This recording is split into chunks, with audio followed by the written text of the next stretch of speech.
At 8 o'clock, we got Coastal Carolina, who went 8-5, traveling to Jacksonville State, who went 9-4. Jacksonville State favored by 3.5 points on CBS Sports Network. Grayson McCall went 151 at 224 last year, throw for 1,919 yards, 10 touchdowns, 6 interceptions.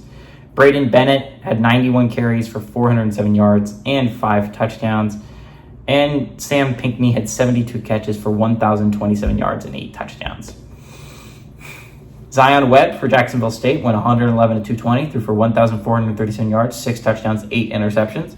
Malik Jackson had 146 carries for 894 yards and 7 touchdowns. And Perry Carter had 38 catches for 672 yards and 4 touchdowns. Jacksonville State was a surprise last year. I think not a lot of people saw it coming. I think people got so used to teams like Jacksonville State and James Madden finding immediate success that they forget what Sam Houston State went through last year. That's the norm heading from FCS to FBS. It is a significant transition. Going 9-3 in the regular season is crazy for Jacksonville State. This is a good Jacksonville State squad. They were immediately competing in Conference USA, and I'm going to be honest, they're one of the biggest threats to the Liberty team this year, right? If you're talking about the Conference USA and how deep it is, it's not very deep, but I will say there's 4 teams at the top that are pretty good typically every year, right? At least over the past couple years. Liberty is obviously the favorite to win it all. But if you're talking about teams that can actually give Liberty a fight, Western Kentucky always has a good offense. Jacksonville State is a competent team, and New Mexico State these past couple years has had good squads. Now, big questions to answer for New Mexico State with their head coach leaving, right? And I think that's going to bring down New Mexico State. There are some teams that I think could be pretty decent in Conference USA next year, but I think if you're talking about legitimate threats, and you're looking at it from a Liberty perspective, you're looking at 2 teams. You're looking at Western Kentucky, and you're looking at Jacksonville State. Those are the 2 teams that I think could legitimately trip you up, and I think they're 2 well-built football teams.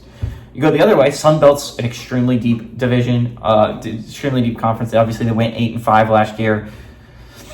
This is a Chanticleer's team that wants to get to that next step, right? Get to the playoffs.